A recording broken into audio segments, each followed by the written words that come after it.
महंगाई या इन्फ्लेशन एक ऐसा आर्थिक शब्द है जो किसी देश की अर्थव्यवस्था में वस्तुओं और सेवाओं की कीमतों में निरंतर वृद्धि को दर्शाता है।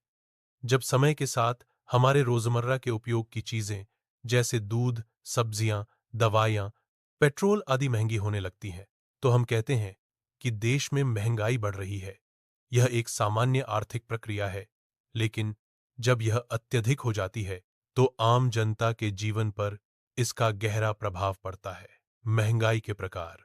एक, मांग आधारित महंगाई, डिमांड पुल इन्फ्लेशन। जब बाजार में वस्तुओं की मांग अधिक होती है, लेकिन आपूर्ति कम, तब कीमतें बढ़ने लगती हैं। इसे मांग आधारित महंगाई कहा जाता है। दो, लागत आधारित महंगाई, कॉस्ट पुश इन्फ्लेशन। जब कच्चे माल, मजदूरी या उत्पादन की लागत बढ़ जाती है, तो उत्पादक वस्तुओं के दाम बढ़ा देते हैं। इससे भी महंगाई होती है। तीन, मुद्रास्फीति, मॉनेटरी इन्फ्लेशन। जब बाजार में पैसे की मात्रा बढ़ जाती है, लेकिन वस्तुओं की मात्रा नहीं बढ़ती, तो रुपए का मूल्य घट जाता है और चीजें महंगी लगने लगती हैं। महंगाई के कारण पेट्रोल और डीजल की कीमतों में वृद्धि, खाद्यान्न की कमी या फसल खराब होना, सरकार की आर्थिक नीतियां, अंतर्राष्ट्रीय बाजार में उतार चढ़ाव, आपूर्ति श्रृंखला में रुकावटें, जैसे कोविड-19 महामारी के समय। महंगाई के प्रभाव। आम आदमी की क्रय शक्ति घट जाती है। गरीब वर्ग पर सबसे अधिक प्रभाव पड़ता है। बचत की आदत पर असर पड़ता है, क्योंकि पैसा अब पहले जितना मूल्य नहीं रखता। निवेश पर असर पड़ता है, क्योंकि अनिश्चितता बढ़ जाती है।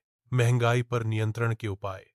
भारतीय रिजर्व बैंक RBI द्वारा मौद्रिक नीतियों का उपयोग, जैसे ब्याज दरें बढ़ाना, सरकार द्वारा आवश्यक वस्तुओं की आपूर्ति बढ़ाना, टैक्स में राहत देकर उपभोक्ताओं को कुछ राहत देना, जमाखोरी और कालाबाजारी पर नियंत्रण। निष्कर्ष। महंगाई एक जटिल आर्थिक समस्या है, जिसका सीधा संबंध आम जनता के जीवन से है।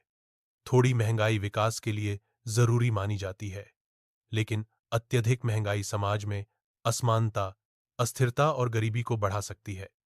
इसलिए सरकार और RBI को मिलकर ऐसे उपाय करने चाहिए जिससे महंगाई नियंत्रण में रहे और देश की आर्थिक स्थिति सशक्त बनी रहे।